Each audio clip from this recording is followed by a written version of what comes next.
Blakemore. Monique is with Autism Asperger's Advocacy Australia, A4, a member of the Australian Federation of Disability Organisations. She represents A4 on the board of the Australian Autism Alliance. Monique is also a collaborator on a project at the Autism Research Centre, University of Cambridge, investigating the experience of motherhood for autistic women. Thanks, Sean.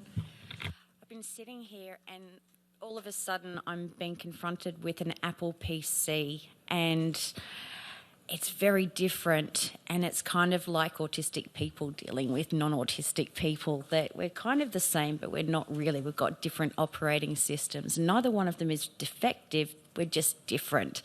And so I'm actually probably not going to use my slides because that's a level of multitasking I can't do. But I'd like to just make it clear that Sarah talked about the allegations of Munchausen's by proxy. In the UK, when I was working as a parent advocate, I was helping mothers obtain the supports that they needed from their local councils. In different countries, these allegations against parents, the difficulties that mothers are facing, it's not, although the data that we obtained, we had to get permission from the Chief Justice of the Family Court to even ask the questions, because women are gagged from being able to speak out about their experience. And if they do, they face jail. So even to ask if they were involved in child protection, we had to get that permission. But in France, they've got therapies like the packing therapies, and they've got children being put in institutions, and they've got a terrible track record when it comes to treating autistic parents, Sophie being one of them. And the problem that we had is that as soon as parents were trying to obtain the right supports, almost like a default, it was that we were exaggerating what our children needed, or we were making it up. And these mothers were having quite severe communication difficulties with the people who were there to support them and their children. And it would go into child protection, and a lot of them were losing their children. It's one of those areas that charities, it's not sexy. No one wants to deal with this. You don't want to back the wrong family. Charities have funders to worry about. And we're really lucky that Simon Baron-Cohen and his team decided to work on this, because at the time nobody else would. And for as long as it was isolated mothers' voices, we did not have the credibility to get any kind of change, which is unfortunate, that our voices and our lived experience isn't deemed to be enough. It's not credible enough to be heard. And there's great importance to self-advocacy. I'd like to say with a lot of women, they're not finding out that they're autistic until their children are diagnosed. And for mothers who are involved, who are having difficulties with having services understand them, they're finding out that rather than finding out that they're autistic and that being, the beginning of understanding of themselves, they're finding out in quite traumatic circumstances. I had a mother who'd say to me, the worst thing that ever happened in her life was becoming autistic. And she doesn't mean that she suddenly acquired autism. You don't acquire autism, you're born with it. What she meant is suddenly the way that the systems were interacting with her was the most traumatic thing to happen to her in her life. And I felt really sad, because that shouldn't have been the case. Her capabilities as a parent should have been supported. Our children do things differently. They need a different kind of parenting, and we're kind of okay with that. We can naturally structure our home lives to accommodate that. And I know certainly we have enough of my kids' friends come to our house and they don't want to go home, and we have tears and kids running out the back and hiding and what have you. And, it's not necessarily what you do, it's what you don't do. Home is a haven. Home is where you can live an authentic autistic life, free of the pressures of constantly trying to fit into a world that is not designed for you. And it's exhausting. You know, an actor gets up on a stage, they put on their show, and they only do it for a few hours, and then they go home and they relax. Every time we walk outside our door, we're constantly making adjustments, but we find that the world doesn't always even meet us halfway. Which is great that in Malta you've got your autism strategy. In Australia, we're hoping that our government will get one. We need one, you know. I'm glad the UN are doing their accessibility, because it's been really hard work being here the last few days. And, you know, there's been a couple of ugly cry moments, I can tell you. Not pretty, but totally unavoidable for even the best of us that are used to it. My kids are on the spectrum. When my oldest son, I've got a 26-year-old daughter who I'm immensely proud of. She's living a life that makes her happy. She's doing very well in her career. And, you know, I just like to think that she got the absolute best of me. Probably it's more about her and who she is than anything we did, because, I don't know, I think we lucked out with her. But I've got a 15-year-old son and a 14-year-old son, and I know when we were trying to get... My youngest son was more external in his autism. He was picked up relatively quickly. My other son, my 15-year-old, as a family, you know, we had the old, it's attachment disorder. You know, you've failed to form the connections.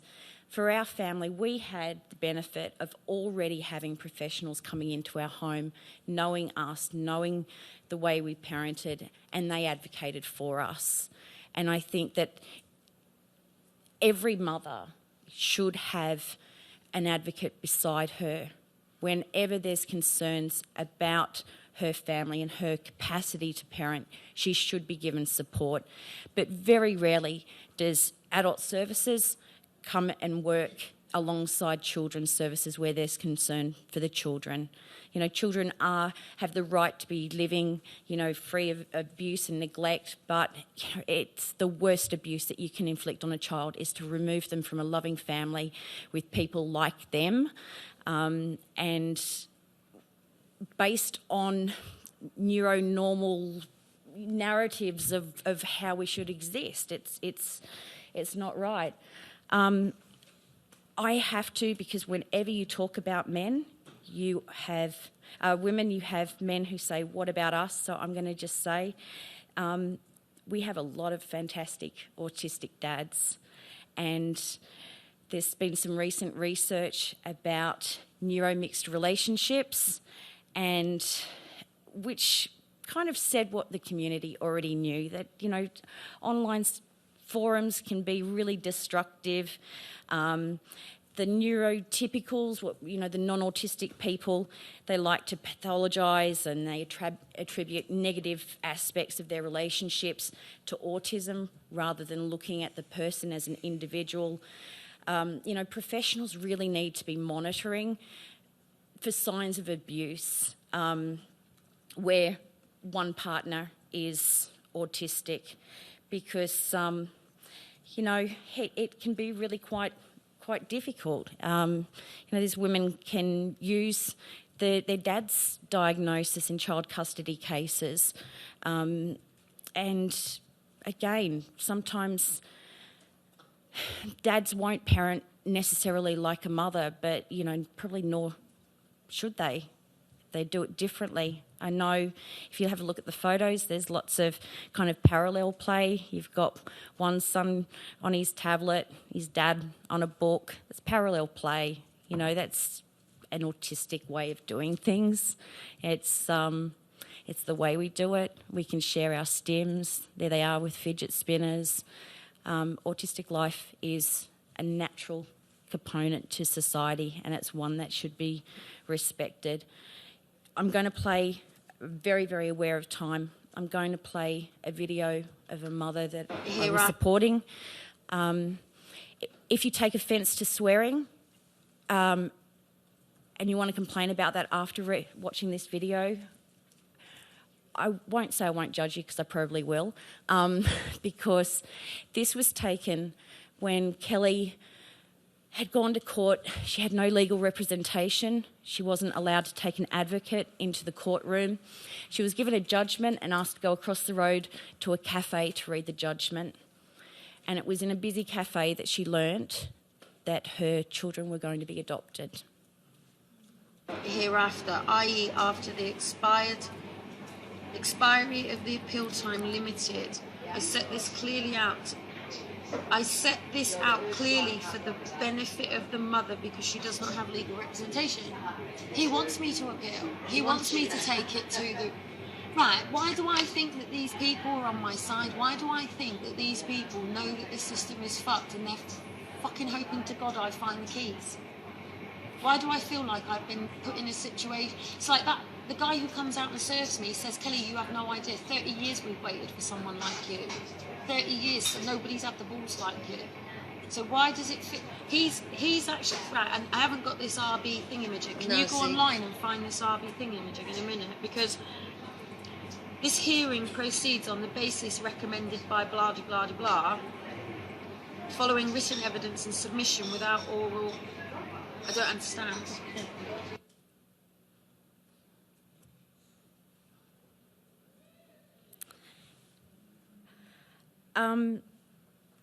If there's anything that I'd hope that people kind of go away and think about is that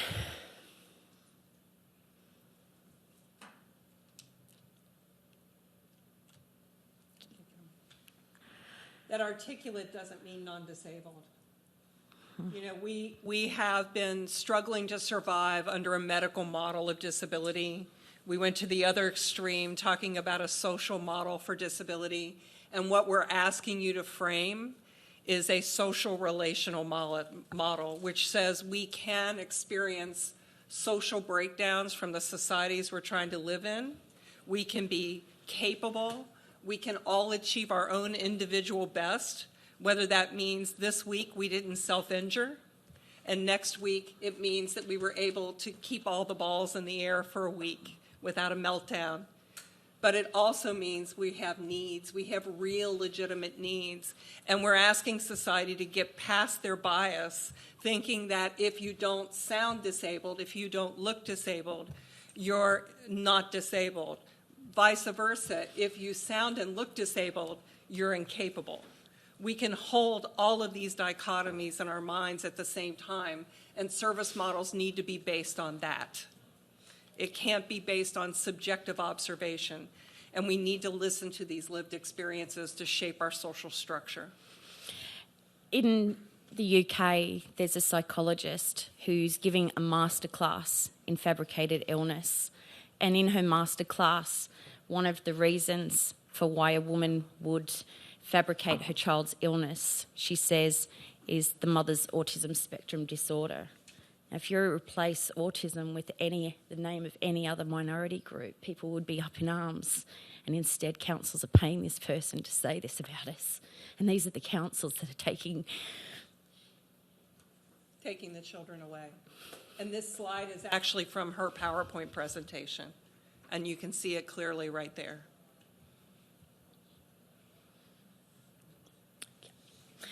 And that's all I can say.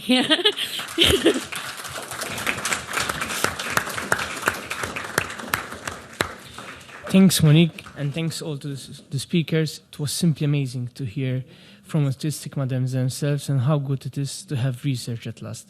I am hopeful that there will be more autistic women's voices and that they will be heard more. Now I open the discussion to the floor if there are any questions. Yes? Thank you very much. My name's Liz. I'm from the Australian Federation Disability Organisation. Ambassador, guests, panel, Monique and Dina, thank you so much for the journey that you've shared this afternoon. It was really, really powerful. And it really resonates that globally we've got to do a whole lot more in the autism space. Thank you. Thanks. Yes? Also, thank you to everybody on the panel. It was fantastic presentations. I just want to sort of talk about, I'm Matthew from People with Disability Australia, and one of the things that our members frequently talk to us about is the issues that women with disability find, agree in every sort of point that has been made around the various attitudes, stigmas and barriers that are created around the sexualities and reproductive capacity of women. One of the things we also get a lot of complaints about is the difficulties women have when they are accessing or wanting to access reproductive assistive technology. So women who are single, women who are needing support to become pregnant, and then the way that their sort of bodies are treated and the way that their zygote, embryo or fetus is treated on the same sort of stigmatizing values around that there are some people that we want to be born, and then there are some people that we don't want to be born, and then those, the selection going on in those environments where there are zygotes, embryos, fetuses that are selected because they don't have disability, or disability is screened out at that point, or intersex variation is screened out at that point. And it's an area I think that we need to do a lot of work in terms of the sort of bioethics space, particularly in reproductive technology, because it's often in a sort of private health space, and we have doctors, just playing God, making these decisions around, who's born and who's not, and that in Australia is going on very much unchecked at the moment. Thanks. Anyone from the floor? Yes? Thank you very much to all of you. I think it was very, I learned a lot. I'm from the ombudsperson in Norway, and I must also say that I'm quite new to this kind of discussion surrounding the CRPD and people with autism. So you'll have to bear with me if I have a bit of amateurish questions. But I'm wondering first for the researcher from Cambridge. Oh yeah, thank you. Sorry, I'm from the ombudsperson in Norway, and I have a question to the researcher from Cambridge. As autism is it's cover a very wide spectrum. How do you deal with that when you try to get the empirical data to tell about the life prognosis? You also have both diagnosed people and undiagnosed persons. So I'm just wondering how you reflect on this wide spectrum issue. And the second question I have goes to you, yes, I forgot your name, and that regards the sterilization and the problem with not recognizing legal capacity. Is that a specific group of the autistic people, or is it autistic persons who have also combined diagnosis? That is my question. So just to quickly answer your question on how to capture, I think what you're discussing is sort of the range of kind of intellectual disability that can vary. So, like, for example, like Dina was discussing about internalizing and externalizing autism, how different it is for different people. I think it is very difficult in research, and unfortunately with the methods that we use, particularly for this study, we were only able then to include women who were literate or could access the survey online, because obviously it required a degree of understanding of the questions and reading through them. So I think it's sort of more of a starting point, for further researchers to then go and then try to somehow capture the experiences for mothers who might not be able to access the research in the way that we conduct it at this stage. I hope that answers your question. So I think your question for me was related to legal capacity and forced sterilization. So it's not unique to autism that people are denied their legal capacity. This is an issue but particularly in the area of forced sterilization. So many women with disabilities in all parts of the world, either by legislative or policy mechanisms, are forced, literally, to be sterilized. In other cases, legal capacity is much more in terms of informed consent. So if a woman fully understands the choice, it's an entirely different situation. And again, that applies to people with intellectual disabilities, and I think it also speaks directly to the question about people's ability to understand and receive information and process that information. And very often, people can't express their consent. because they aren't able to communicate in traditional ways. And so there is one Supreme Court decision on this issue, which was a Canadian Supreme Court decision that predates the Convention on the Rights of People with Disabilities. It was called the Eve case. And in the Supreme Court of Canada, they said, if you cannot determine that consent has been given, then consent has not been recognized. So I think there's a burden on duty bearers to ensure that consent has been received, and if a person's unable to communicate it, then it's not been received, and that is not in practice what happens. And I think it's very important to remember two things. Many women who are diagnosed with intellectual disability have autism that is not diagnosed. Yeah. And as you saw in the video clip and you've seen with the two of us today, sometimes we have great expressive language and we can't understand what's being said to us. And the way the neurology works is when the hippocampal region is challenged by a crisis, language shuts down. So our capacities diminish in a crisis. The last thing I want to say is not all of the forced sterilization is very overt, as we've kind of alluded to. Sometimes it's very well-intentioned parents who are just simply fearful of their adult child undergoing an unwanted pregnancy and not having the capacity to cope with that. And they are almost manipulated by social systems to say, don't you want to protect her? Don't you want to keep her safe? Oh, she can't take a menstruation. But they're not giving her any behavioral support for that. And they wind up doing the sterilization in a way that's like, oh, don't you want to not have cramps and periods anymore? Let's do something that'll make it easier. So it isn't always so overt. Exactly right. It's often very subtle, and it's a quiet thing that goes on behind the scenes that's a hidden secret. Thank you. Thanks. I have another question for myself. Trevor Carroll, Australian Federation of Disability Organisations.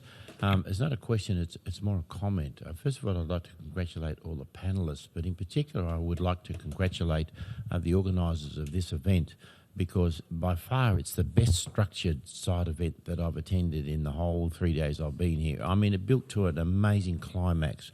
We started off with the underpinning convention and the new policies and stuff that's going on in Malta. We built into some research. But for me, the climax of the whole thing, the most moving part was listening to our two mums tell their story and what it's like from their perspective. All of the stuff we heard prior to that was fantastic in terms of how it respects human rights and how we can make that work. But to hear the stories, the powerful stories of the mum, it was like a movie. It's like the end of a movie. It was just, I'll go away from here. That will never leave me. That I almost cried.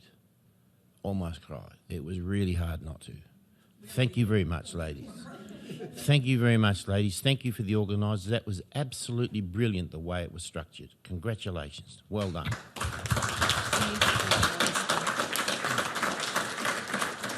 Thank you, sir. So, are there any questions on the floor? Yes, madam?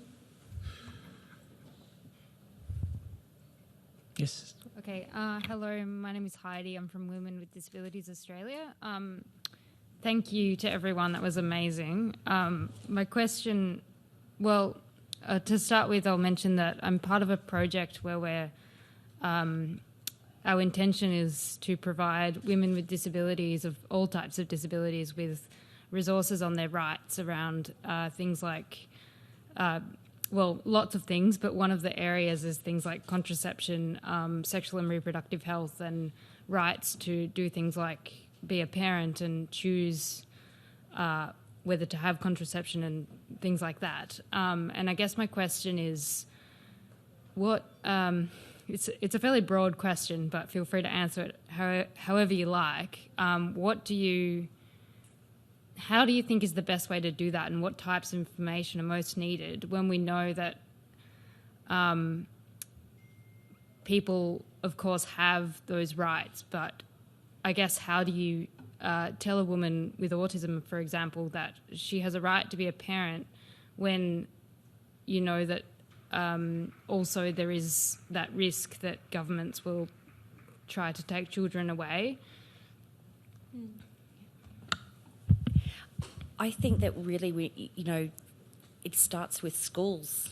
The school that my kids go to, I've got one child who's in an autism unit, and that is the most appropriate setting for him. And I have another son who the autism unit has successfully transitioned into mainstream, and that's hurting my wallet because he's learning about non-autistic people's need for brands and, you know, that kind of social currency, and I don't get it, but, you know, there you go, it happens. It's a whole new world. But they have a girls group for the autistic girls, and it's a large unit. There's about 60 kids. 10% of the school population is autistic, which tells you that a lot of families recognise that it's a great school and want their kids to go there. But they, for the last few years, have had a girls group. They teach the girls about relationship boundaries, what's a good relationship, what's not a healthy relationship, how not to lose yourself in a relationship, because a lot of autistic people will have, you know, look for a mask who will kind of let us hide behind. It can be comforting to do that. So they're teaching the girls how to stand up and for themselves, and there's the sex education, because it has to be targeted to the way girls process information. Otherwise, they haven't received it. But I think with parenting,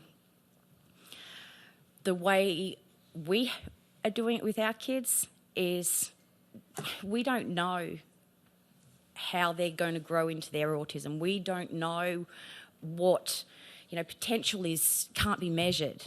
So if every child has unlimited potential, and you just leave everything on the table and see what happens. And, you know, we're committed as parents to support them in their choices. And we've talked a great deal here about women having the right to do wonderful things with their bodies. One thing we haven't touched on is women having the right to do something other than have children. You know, some women with disabilities do not want to have children. They should be able to make that choice for themselves. And we have to be careful in our sex education classes to make sure we're being LGBTQ friendly.